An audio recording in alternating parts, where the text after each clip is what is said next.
This is a brief introduction to SectorLisp. SectorLisp is a Lisp that fits in less than 512 bytes, a disk sector. And here's the URL for it. Here are some of the parts of SectorLisp. We'll look at memory, we'll look at con cells, strings, and how memory is allocated. Memory in the code is called M, capital M. It can be thought of as an array of con cells. Each con cell has a car and a cdr, 2 slots. In this version of SectorLisp, con cells are kept on essentially what is a stack, a set of pointers that grow away from 0 in one or the other direction. The word cons originally came from the word construct. Strings are kept in memory. They also use con cells. The car of each cell contains 1 character in this version.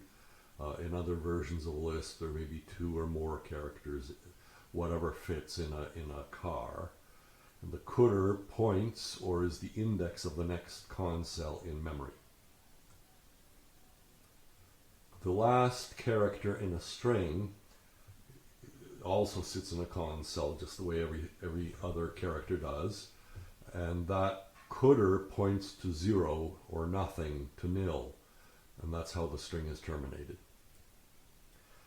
Memory is allocated in 2 spaces, con cell space and atom space. That's where we also put strings in atom space. Both of them grow away from 0, one to the left, one to the right, or up and down, however you want to call it. There is no heap per se. SectorLisp works on a scheme of stack-based allocation, and there are no cycles in the lists, and that results in no defragmentation. What can we learn from studying something small like SectorLisp and stripped down? First, we learned that 8-bit byte addresses are more efficient space-wise than 16-bit addresses, and those are more efficient than 32-bit addresses, and those are more efficient than 64-bit addresses.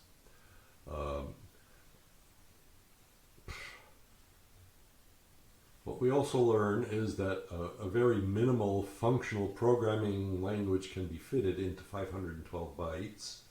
One of the conclusions is that we could split development up into 2 portions. One is the actual invention and development of a program using the best workstation we have, and then production engineering it later in 8 or 16 bits or something smaller for running.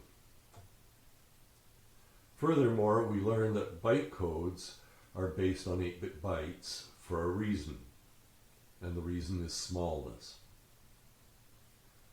Further to the idea of splitting development up into 2 parts, one could use parsing expression grammars, PEG, I favor OBJS, to write SCN, which is solution-centric notation, which really is just a mini DSL, but it's targeted exactly at one problem instead of a class of problems. One can write the program in a language, parse it using PEG, and then put a different back end on to get better efficiency later. That splits you up into 2 languages, a development language and a production engineering language. We'll look at this minimal Lisp to start with. We'll look at it in 3 parts. A function as a list, function formals and body, how to get them out of the list, and then the 6 basic functions that make up this Lisp, this small Lisp, which was McCarthy's Lisp 1.5, or based on McCarthy's Lisp 1.5. A function is a list of 3 items. The first item is the keyword lambda. The second item is a list that contains the formal parameters, which are basically variable names. And then the third part is the body of the function. If we have a function as a list, then we can extract parts of the function using standard Lisp terminology. For example, this part, the formals, can be pulled out by doing taking the quarter of f, which is this thing, and then taking the car of it, which is that.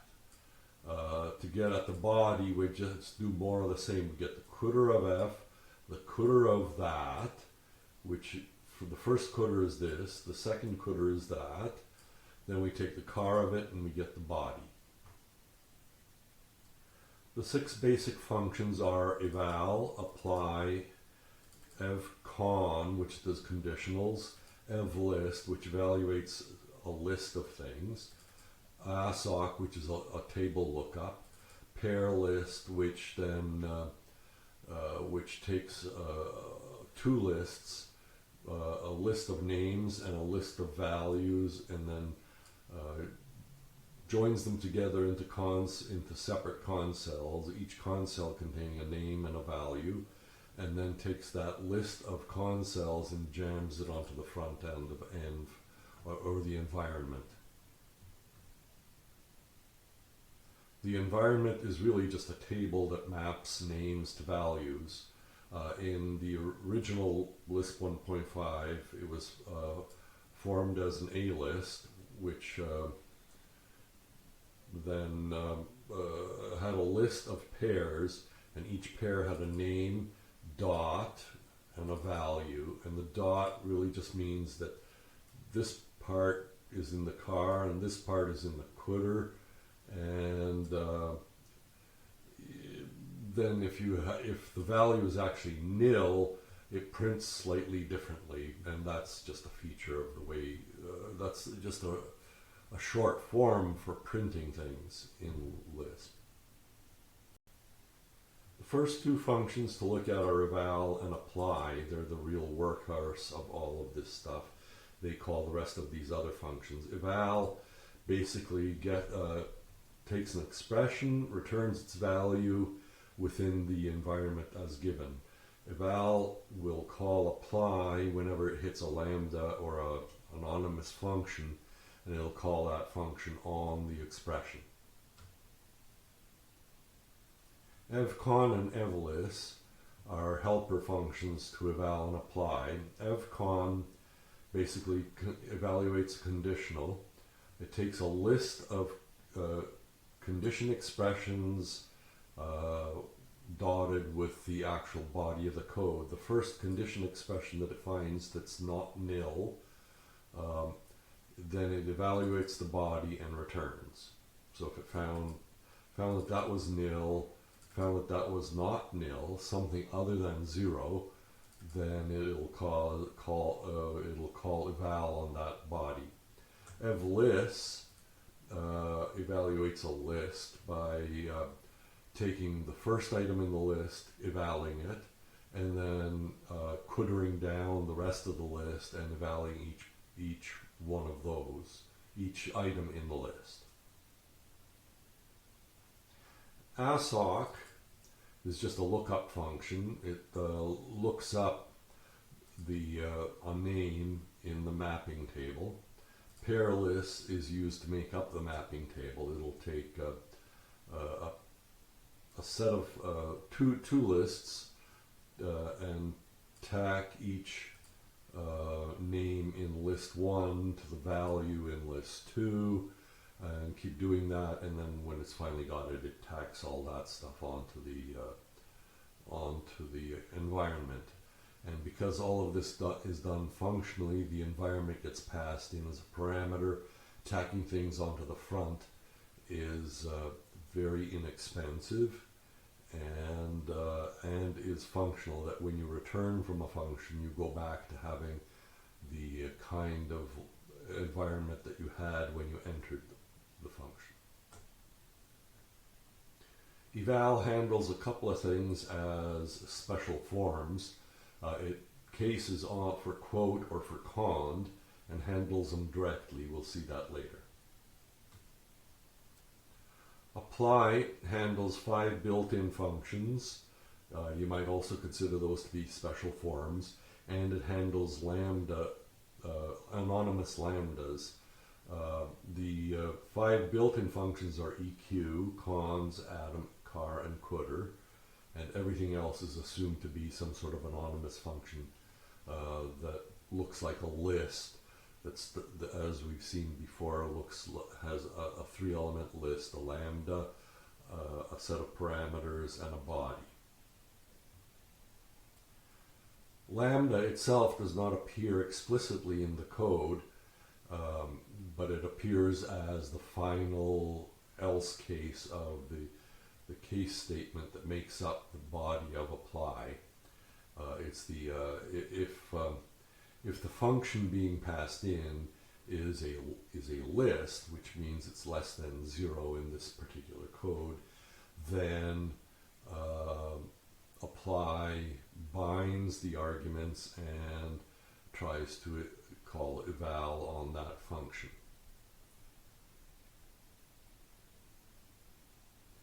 We'll begin looking at a very simple example, how the list quote space A is stored and evaluated. Here we're looking at memory for the first example as a linear array of bytes, and every pair of bytes forms a con cell. The positive ones store first the string NIL, and they point to the quitters point to the next cells, and the final quitter points to 0. And so that's how nil and quote are stored. Then we have a bunch of characters coming in, and the reader routine, which I won't take apart, reads this list into negative memory, -2 and -4, leaving nil, quote, and lambda. Oh, that's for the next example. We need A. A will be read into memory also. And it will form a small list of 2 items. The list starts here. It says it points at +6. +6 is quote. And then -4 is the quitter. That points that cell points at +30 in the car and nil in the quitter. +30 is where we've stored the letter A, or the string A. And that is roughly how it's that code will store things in memory. For this simple example, we're going to call eval with -2, which is the pointer to the first first con cell of the list, quote A, and the environment in this case is nothing, nil. Eval handles quote directly, and it'll return the car of the quitter of -2, which is +30, and that's the atom A, and that's the end of the example. There's not much more to it. The second example is slightly more complicated. It starts with a list of 2 things. The first thing is an anonymous lambda, and the second thing is an argument of quote A that will go into the lambda. The second example code is here, the characters, and then the reader reads them into memory. To put them into memory, to draw out the memory, I had to do this in 2 steps.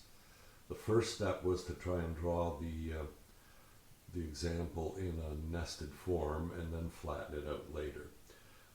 There's actually a mistake on this diagram. This pointer here should actually be pointing to here. The top level is actually a list of two con cells. The first should be a list that contains 3 items, and the second thing should be a list that contains 2 items, a quote and an A, and I've got them backwards here. So the list that contains 3 items is here, the list that contains 2 items is here.